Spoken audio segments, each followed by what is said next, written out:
Hi, thanks for clicking this video. A sub to this channel would be fantastic.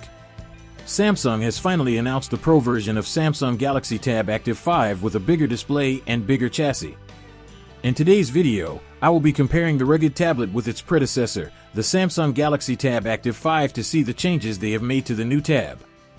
Don't forget to like this video if you like it, or leave a comment if you have any questions or opinion after watching. Also, links to get these rugged tabs will appear under this video.